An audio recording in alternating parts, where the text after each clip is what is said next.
Welcome to my back YouTube channel. السلام علیکم دوستو، غلام پاشا سندری ایپیسوڈ 2 کی شروعات صبح کی اذان کے ساتھ گاؤں میں ہلچل شروع ہو چکی تھی۔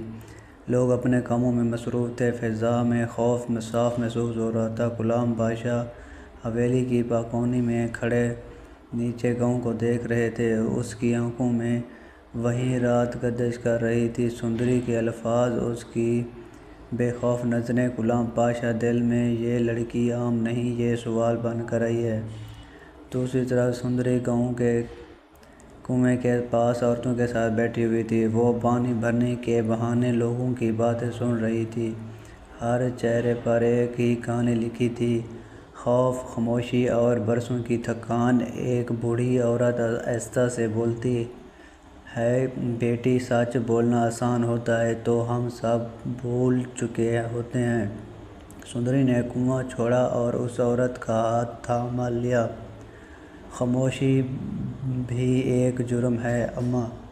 اس لمحے غلام پاشا کے آدمی گاؤں میں داخل ہوتے ہیں۔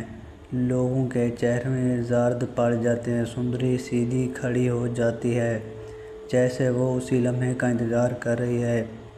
سپاہی غرور سے بولا، پاشا صاحب کا حکم ہے، آج اس اناج پر نیا ٹیکس لگے گا۔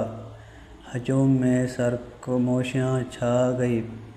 سندری آگے بڑھتی ہے، جو پہلے ہی خالی ہے۔ اس سے ایک کیا لوگے؟ سپاہی چونک جاتا ہے۔ تم کون ہوتی ہو؟ سوال کرنے والی سندری وہی جو کل خاموش تھی اور آج بول رہی ہو۔ حویلی میں غلام پاشا کو خبر ملتی ہے کہ گاؤں میں ہنگامہ ہے۔ وہ فوراً گھوڑے پر سوار ہو کر نکلتا ہے۔ جب وہ پہنچتا ہے تو سندری سپاہیوں کے سامنے کھڑی ہوتی ہے، اکیلی مگر مضبوط۔ غلام پاشا سخت آواز میں، یہ سب کیا ہو رہا ہے؟ سپاہی، پاشا صاحب، یہ لڑکی لوگوں کو بھڑکا رہی ہے۔ غلام پاشا سندری کو غور سے دیکھتا ہے، میں نے تمہیں جانے دیا تھا، بولنے کی اجازت نہیں دی تھی۔ سندری اجازت غلام مانگتے ہیں، پاشا صاحب سوال انسان کرتے ہیں۔ یہ جملہ مجموعے میں آگ کی طرح پھیل جاتا ہے۔ لوگ ایک دوسرے کی طرف دیکھتے ہیں۔ پھر پہلی بار کسی کی آنکھوں میں امید جھلکتی ہے۔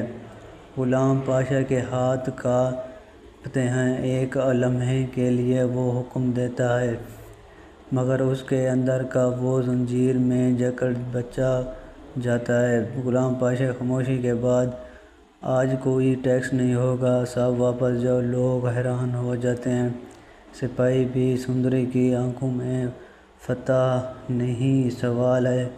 سندری، یہ آغاز ہے، انجام نہیں۔ غلام پاشا گھوڑا موڑ لیتے ہیں۔ ہر آغاز کے